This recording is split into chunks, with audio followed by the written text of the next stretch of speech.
The connection between Finnick and Peeta runs so deep. Finnick and Peeta share some core traits, the first one being charisma. They both are charming. They know how to work the Capitol crowd. They're able to use those curated personas they have in their interviews specifically so well. Finnick is the heartthrob, whereas Peeta is the hopeless romantic, and they use these identities to help them gain sympathy, gain sponsors, and they really are able to influence others with their charisma. Finnick is able to extract major secrets through people in the Capitol who are using him. Peeta is able to influence others' perception of Katniss in a huge way. He makes her seem softer and less threatening. Also, I have to say, Finnick and Peeta are both Riz masters. They're very smooth. Peeta's approach is a little bit more like romantic swooning versus Finnick's is a bit more attraction drooling.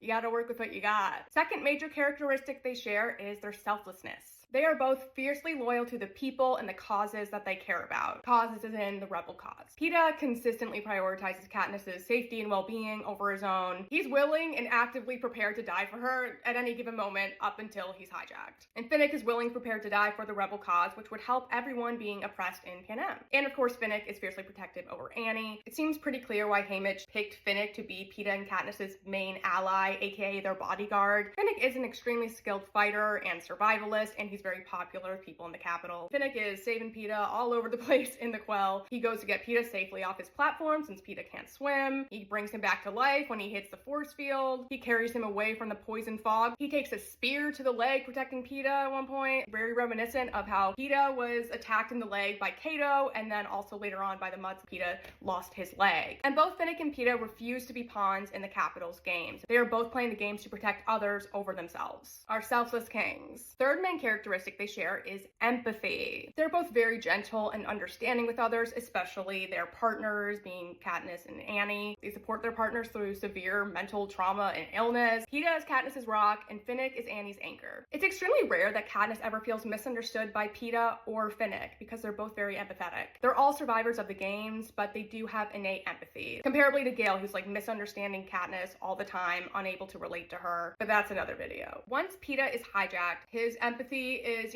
temporarily stripped from him. He is deranged, he's delusional, he's been through, so to speak. Finnick is extremely supportive of Peeta even when he's in this evil hijacked state. He's gentle with him. He understands how people act differently when they've been traumatized. And I can see if roles were reversed, Peeta being the same way. A big breakthrough Peeta actually has during his hijacking is when he decorates Finnick and Annie's wedding cake. Peeta is an artist. In the books, he's painting, he's drawing, and of course he is a very skilled pastry decorator. On this cake, he's made frosted flowers, he's made ships and seas. Like, it sounds very elaborate. And Peeta decorating this cake is possibly like the first thing he does that's in his true nature since he was hijacked. Being able to focus, having steady hands, making art. Haymitch even says doing this cake was like a type of therapy for Peeta. And after he's decorated the cake, Peeta actually does want to talk to Katniss for the first time. So this cake is a big deal. And Finnick continues to advocate for Peeta. When they're all in their battle in the Capitol, Peeta has an episode, and during it, he's being like tackled by another soldier, and he ends up pushing that soldier off of him, and then he gets caught up in the barbed wire goop and dies. And after Peeta comes out of the episode, he's very disturbed by what happened. And Finnick really tries to comfort Peeta. He's assuring him, like, it wasn't your fault. You pushed him off. You didn't know it would set that trap. It's also, like, not your fault that you had an episode like this. He sees the good in Peeta underneath this crazed action. And also, Finnick really inspires the real or not real game. Peeta's saying how he can't tell what's real anymore. And Finnick says, then you should ask Peeta. That's what Annie does. I also see Finnick as showing this sort of alternative timeline version of what Peeta could have become. Let's say Peeta was the sole victor of his games. Peeta was handsome and desirable. He was seen as this romantic figure. So it seems likely that Snow could have used him the same way he does with Finnick, offering his body as a reward or to the highest bidder. I can also see Peeta doing the same thing as Finnick in terms of being paid in secrets. Peeta's a great talker. It's in his nature to make people feel at ease. It'd be easy for him to gather a lot of intel from people. You could say symbolically that Finnick is giving away pieces of his own life force to Peeta all these times that he saves him. Because we do know in the end, Finnick doesn't make it. I feel like there's this soul link there, and then that extends to Katniss. And it makes a lot of sense that Katniss formed such a bond with Finnick because him and Peeta have all these similarities. There's still more to cover. I'll see you in part 3.